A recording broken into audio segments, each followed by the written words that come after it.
This is Emperor Saturn of the Imperial Voice, bringing you the Imperial Truth. Okay, so we got a virus. Today's topic is capitalism can't enforce quarantine. Why? Well, it's pretty straightforward. So Donald Trump is saying, hey, we're going to have the country back up and running by Easter. Now, why would he do something so foolish? Well, from his worldview, it's really the only move. It's not sadism. People think it's just like, oh, they don't care. Nope. I think they see this as the only answer. The reason is, in an economy where you can't subsidize people, because that goes against the logic of what they believe is a true and fair market, which they mistakenly believe is just and fair. So what happens during a quarantine? There's no planned economy. The market's just supposed to take care of itself. Everything's just supposed to take care of itself. So you can't actually have an economy that's capitalist and a society where people are even capable of sheltering in place. The closest thing you could do would be Denmark's social democracy. They're actually doing what should be done, largely. So, yeah, they're probably commendable. But now, is social democracy technically capitalism? Yeah, but it's capitalism that's willing to violate its own rules. And with Trump, you don't have that. You have a capitalist diehard. And, he may violate certain rules, but, not in any way he believes is consistent there's no ideology to how he does it, in my opinion. I don't know. I'm not a Trump expert. I don't really care. So, yeah, we got some hyper-real dog barking in the background. Wow. Hold on. Sandy! Quiet! Quiet, Sandy! So we've got a situation where, you really can't do anything about it. Because people need to eat their groceries, right? People need their groceries. People need their toilet paper. And somehow they got to pay for it. And in a society where we're not going to redistribute wealth, it's not just we live in a society. We live in a capitalist society, and that's really the problem. So in a society where we're not just going to redistribute wealth to make sure people are taken care of, and really we should say redistribute the wealth back downward to where it came from, the labor value from which it was exploited, you can't really fix this problem. You can't actually enforce quarantine. Because what are you going to do? Tell people, oh yeah, shelter in place, but don't eat?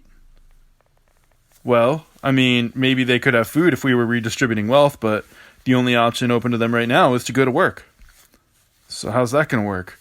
We're telling everyone to go to work in the middle of a quarantine because they need to eat, but, well, they can't because there's a virus everywhere.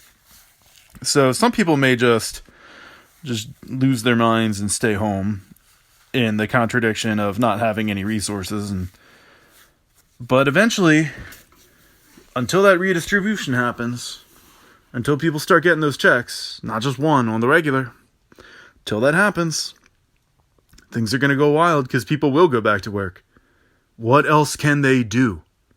What else can people do when they have no resources? Shelter in place and starve? Shelter in place and have no toilet paper? No, they can't do that. They have to go back to work.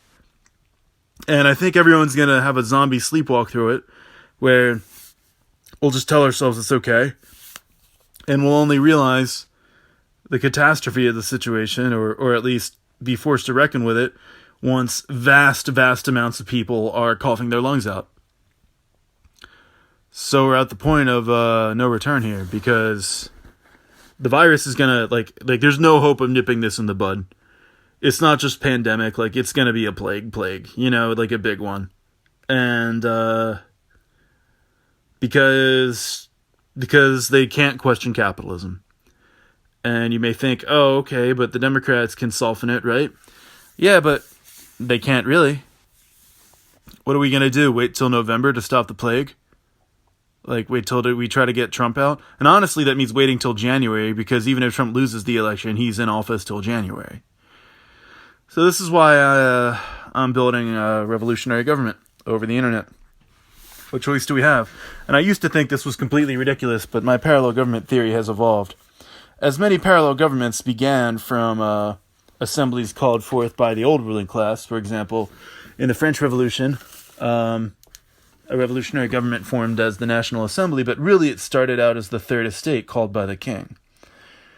Same with the Parliament in the English Civil War, and the Continental Congress split off of the Colonial Congress. So what am I saying? Parallel government over social media? Well, I would say it's actually analogous to the Third Estate, or Parliament being called by the king. Capitalism builds social media for profit, but then the people are assembled in a people's assembly called social media. And it's certainly biased and warped by its origins. But now here we are all talking and having a conversation. That's the people's assembly. Social media already is the people's assembly.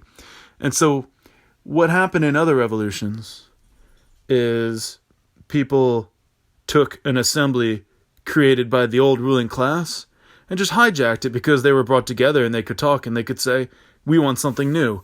We're going to declare this assembly or somehow use this assembly against the old system rather than in its name, at its behest. So, so historically I'm actually beginning to see the parallels with social media being able to act as a parallel government in a rather realistic way rather than it being a fantasy. And I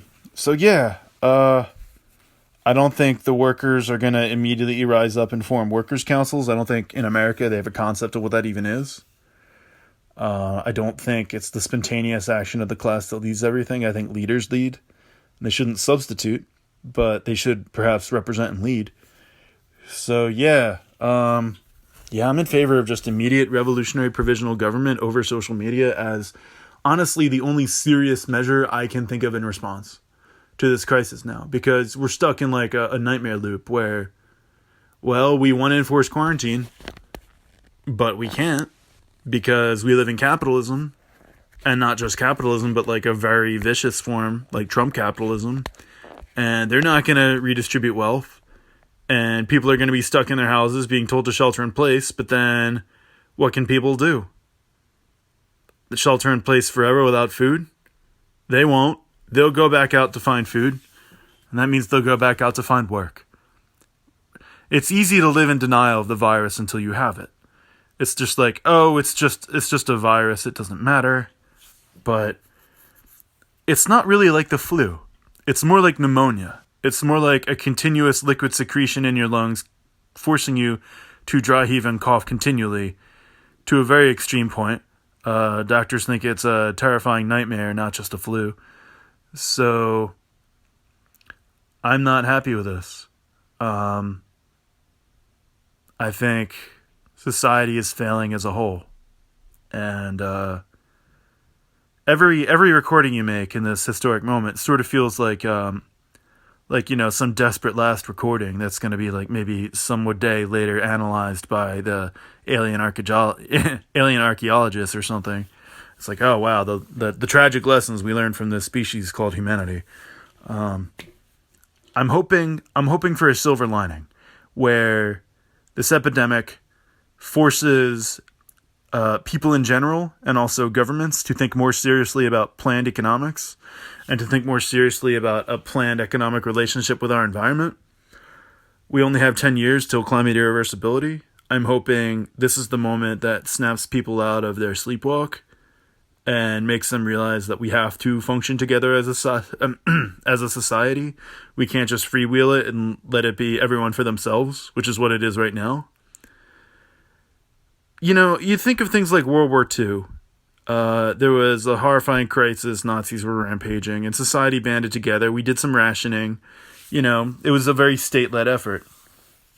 So America's done this before, but we are so distant from that mentality due to decades of neoliberalism that, like, now it's there's a bit of what Mark Fisher would call capitalist realism, where we can't even conceive sending people a check every month until the virus is done. We can't even conceive giving people rations. We want to pretend emergencies are just weathered, whereas emergencies are addressed by the society as a whole, using what is typically considered the central lever and mechanism of society, the state. the government. And we have a government that doesn't even really want to do its job, basically. And there is no answer to this. I have some friends who are into some sort of anarchist mutual aid stuff, and actually I think, that's the only other thing I would really recommend. Keep voting for Bernie, obviously, but I'm not even sure people are going to be allowed to vote at this point. So then we've got a whole pile of mess. Because if you can't even really vote, then all you can really do is handle the situation around you. Strive for personal survival, strive for personal economic survival. But it's also like there's the discussion of people just doing like homemade masks and homemade disinfectant using common household materials. And right now I think that's actually kind of the direction we got to go in. I've got my mask. I didn't make it. It's just one that I had earlier from things, I don't know. Probably from like painting or something. I don't know. I don't even know if this thing would work against the virus. So yeah, we should all be doing our Googling about how to construct, makeshift, improvised safety materials, just to reduce. I spent today vacuuming all the dust out of every corner of my room and dusting and just cleaning up all manner of crap in my room, just because it's easier to control an environment when it's clean. And if you can control an environment, you can reduce the risk of infection within that environment. So that's, it's just, we should all be doing some house cleaning right now. But it's also like, there's just, so what can you do? Pray that you can vote for Bernie. I don't know. There's a possibility that maybe Biden will just fall over dead and then, we'll have a real election. But until then, the two-party system is just going to rig everything how it does. How does the two-party system rig everything? Well, you've got this one base in the Democrats and another base in the Republicans. And the truth is, the candidate that everyone wants doesn't really belong in either party. And so, effectively, just the organization of the two-party system as a two-party system, as a presidential rather than parliamentary system. Gonna sick Cromwell on all of you. America needs a revolution immediately, but we can't have street actions right now. The crazy thing is that Trump is actually gonna basically reopen America within, a few weeks? And if that's true, that might be time for the street actions. That might be the fucking time. 'Cause what else can you do when you're staring down the barrel of the apocalypse with the government that's fumbling the ball? All you can really do is put on your breath mask, have a small action holding a banner that says disband the government, install a new one. And that's all you can do. We can try to build it online. People don't take things seriously when they're online, but the more we get quarantined, I think the more they are taking this idea of the social media as the third estate turning itself into the revolutionary government. They might take itself more seriously, or they might take the idea more seriously. What else do we got? Yeah, so vote for Bernie, yeah, duh, but if they let us. And then make your sort of DIY safety materials, disinfectant, masks. But then what else is there? Really, it's just building a revolutionary government online and then using the opening by Trump. Because, people might say, oh, it's irresponsible. You shouldn't break quarantine. But the president is telling everyone to. And until we start getting checks to pay for our goods that allow us to shelter in place, the street actions are permissible as far as I'm concerned. In fact, there's no choice but to do them. Because if they're sending everyone to work sick, then we'll protest. Because what else can you do?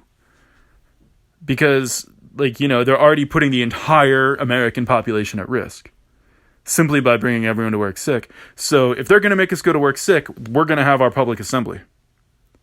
And there's no other way around it. Because they shouldn't be sending us to work. They should be sending us checks. So if they tell us to be out and about, we will be out and about in the form of street actions demanding the downfall of the government. What else can we do now? There is nothing else to do now. The government is literally about to cause the apocalypse. And as long as they tell us to be out and about, oh yeah, we will be. Just not the way they told us to be. Because, like, I can't even imagine, like, what America is going to look like by July. Right now it's March. So late March. So it's like, I don't know, 3 months away. Because July is the Democratic National Convention. And will there be protests at the Democratic National Convention? Well, it kind of hinges on the question of will anyone be in the streets by then? Maybe Trump will try this thing where he tries to reopen America in April, but there will be such a massive wave of infection after that he realizes the error of his ways and he has to close things back down again. So, what would the demand be with the street action right now, besides, the one that I believe is the main demand, which is disband the government, install a new one?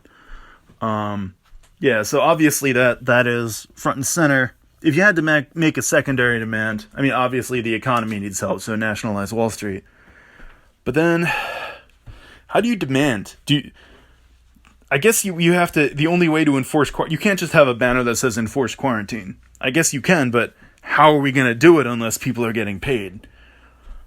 So I guess the thing that we got to be in the streets for, once they let us back into the streets, or really I should say once they order us back into the streets against our desires, is demanding pay, demanding subsidization, demanding basic income, demanding a coronavirus subsidy. What do you call it? Demanding a coronavirus subsidy.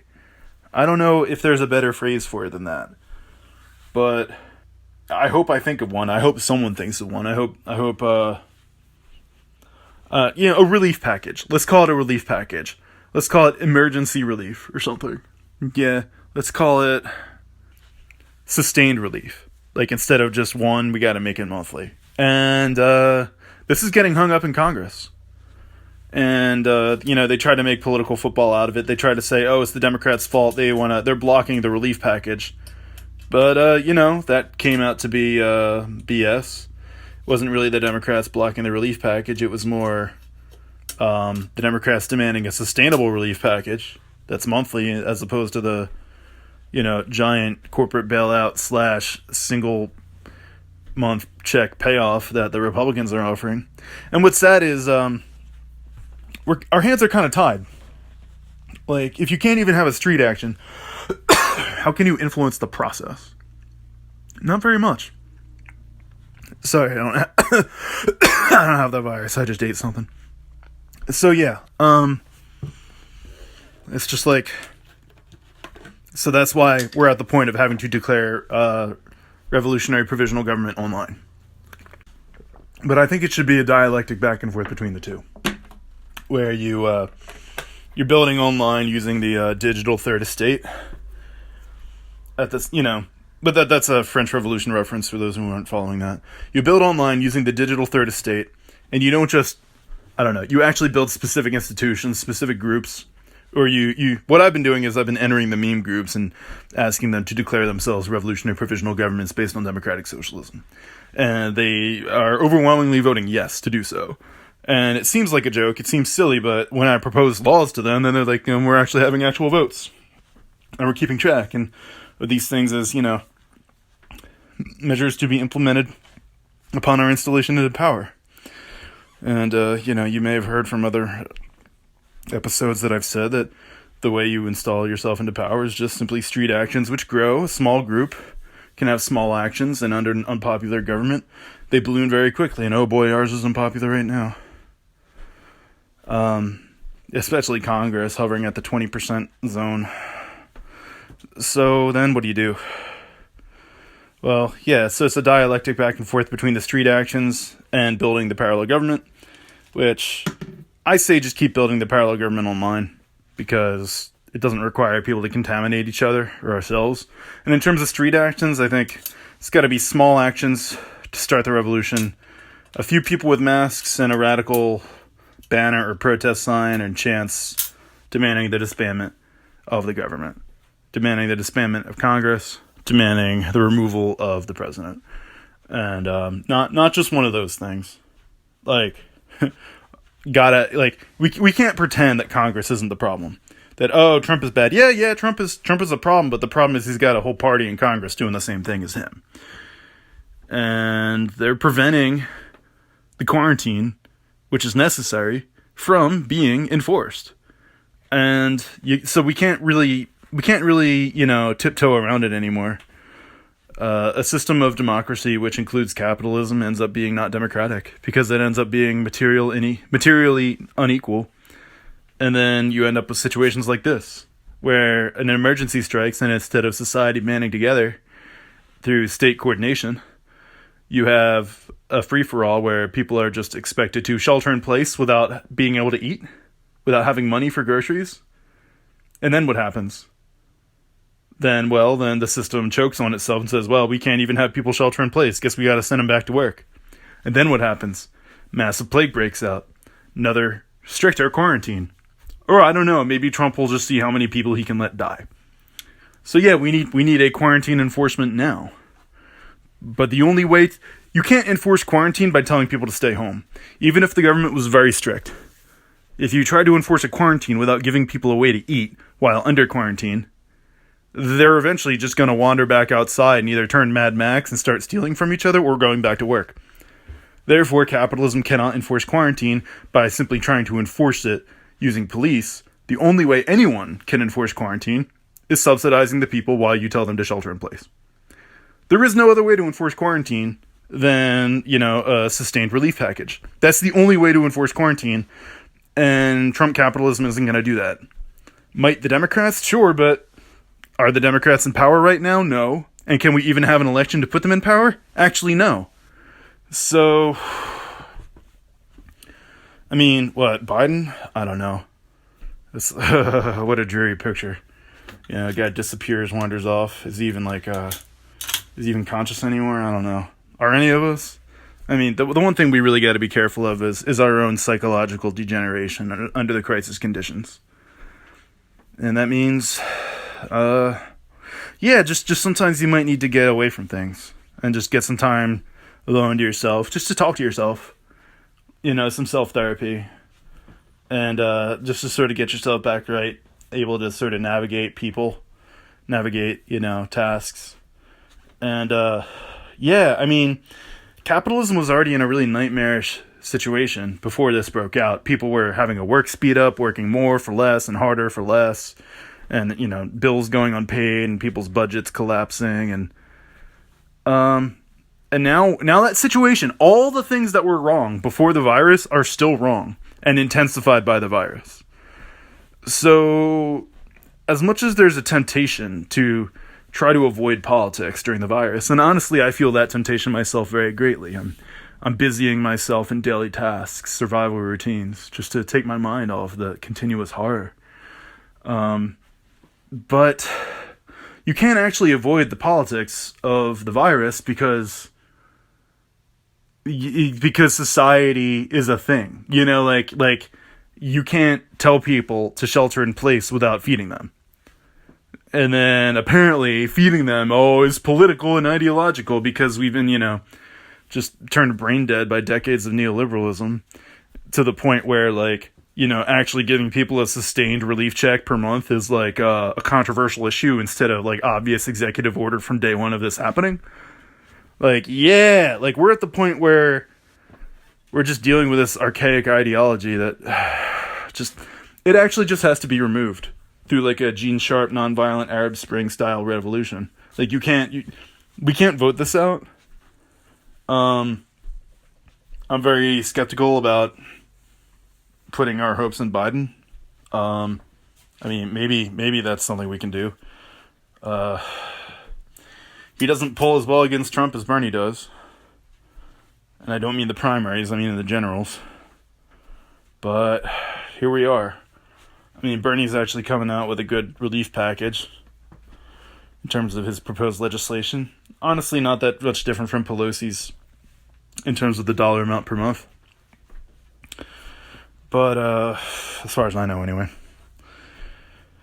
Yeah, I don't really hear Biden saying anything like that, though. I think he just sort of recycled talking points without getting specific like that. So now we're sitting on top of a dysfunctional two-party system in the middle of the apocalypse. And what's really sad is, there were so many movies about this. About, how, there was this, apocalyptic thing emerging, and the authorities were too inept or, preoccupied with nonsense to see it coming or stop it. It's like, why did this actually happen? We've already had 100 movies about this. And it's still playing out exactly how all those movies say. Like, first the threat was dismissed, and then it exploded and became unignorable, and then it was too late. Here we are. There's been 100 movies about it, and here we are. So it's like, millions will die, minimum. And it was preventable. And we can't do as much about it in the immediate sense as I would like. But, we're sure going to do a lot about it within like 2 or 3 years. This is basically the ultimate grounds for regime change, if there ever was one. And, I'm not going to wait for the strategy of just eternally waiting for the workers' councils to spontaneously appear.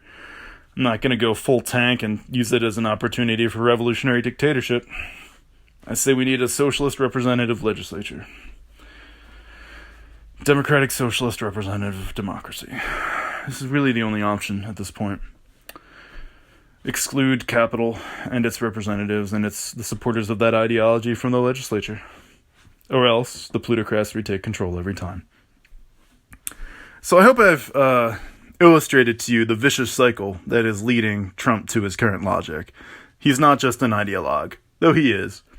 He's also someone responding to a situation according to the logic of his belief system in a way that is understandable if you think about it. It's not forgivable, it's not pardonable, it's not like it's not intelligent. It's foolish in the extreme. But he knows. According to the Trump logic of the world, no one gets a handout for anything except, of course, himself. Everyone's got to work for every penny they get, even if, the whole system's built on stealing the work of the people actually doing the work. And, so you can't get a handout. You can't get a relief check more than like 1 month. So there's no real way to actually tell people to shelter in place, which is why, as I said in the name of the episode, capitalism can't enforce quarantine. That's a wrap. So it's really just going to be a bloody, horrific procession of large amounts of people dying until people realize capitalism can't enforce quarantine. And I'm just going to say that a few more times because that's really what's got to sink in. We'll wrestle with it. We'll try to, do all these other half solutions. We'll live in denial. Trump certainly will.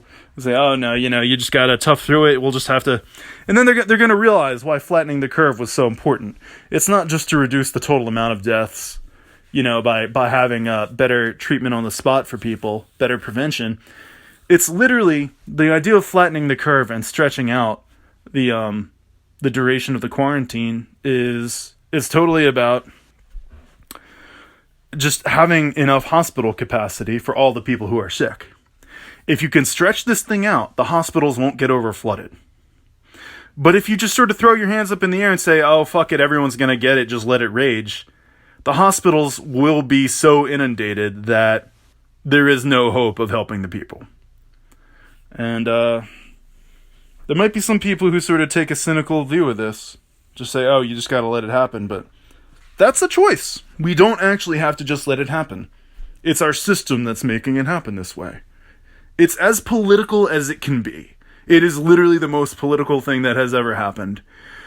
People are trying to disappear into their survival routines. And what I say is, now is a time for balance if there ever was one. Now is the time for moderation, not in a sense of compromising radical politics, but finding balance between being a political radical and being someone focused on the concrete, down-to-earth, here and now details of personal and economic survival and the people immediately around you and infection safety. So yeah, don't just curl up in a ball and hide from everything. If there are revolutionary street actions, put on a breath mask, find one, buy one, make one, and get out to that street action. Because everyone's going to go to work, so fuck it. Everyone's getting infected. What's it fucking matter anymore? Like, the only thing that's going to stop more people from getting infected is using this moment of people being back out and about to express our right to public assembly and our right to protest and our right to speech, to say, we have to go out simply to protest the fact that people can go out, is the paradox. People should not be allowed to go out right now. But they are, so we have to use that space and people being out and infecting each other anyway to have street actions that say, enforce the quarantine, tell everyone to stay in, and give everyone a monthly relief check so that, you know, they actually do stay in and we don't just turn into Mad Max. So that's all that can be done. We actually have to, you know, face the dragon head on. We have to take the bull by the horns. There is no avoiding the politics of this time. There is no avoiding the necessity of revolutionary street actions at this time. There is no avoiding the necessity of actions demanding relief checks at this time, actions demanding the enforcement of quarantine at this time, because they're telling us to go out and work anyway. So everyone's just going to be infecting each other, so we might as well protest it. Because if they're going to tell us to be out working, we might as well be out protesting. And that's there is no other way. That is, like, you know, what is the Japanese phrase, like shikara ni, or like senzeni na. I can't remember which it is. One of them means there is no way. There is no other way. It is what it is, to use an Italian phrase. 1 = 1. The math is concluded. The revolution can no longer be avoided. It must start immediately. The end. This is Emperor Saturn, bringing you the Imperial Truth on the Imperial Voice, signing off.